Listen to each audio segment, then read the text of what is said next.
તો જય માતાજી મિત્રો, સ્વાગત છે આજના મિની બ્લોગ વિડીયોમાં. તો જોઈ લ્યો, આપણે તાપની મજબૂત કરી નાખીએ. ના દિયો કાકા કોક કહી દેડો આપણા બ્લોગમાં બે શબ્દ કો ખારા બોલી દો. લેડો કોક બોલો કો હવે પણ એવું નહીં આવતી. એવું ફોટો જ ના પાડી મારો.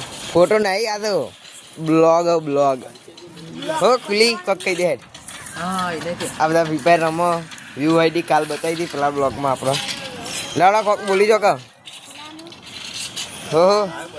હા અરે છોકરો જો વડાપાવ આ કોણ આ? બે હાથે વાલી ચેતન કોક કાકા દિયા કઈ ગયા યાર આપણો એવું નહીં આવતું. કેવું આવે? આપણે તો તાપવાનું છે ક્વોન્ટી હા આવું બધું કલર કોમ કરવાનું. તો મળીએ કાલના બ્લોગમાં. બીજો બ્લોગ આપણે લઈને આવી જાઓ. તો આટલા બ્લોગ સમાપ્ત કરીએ છીએ. કેવો લાગ્યો આપણો મિની બ્લોગ જણાવી દેજો કોમેન્ટમાં. મળીએ બીજા બ્લોગમાં.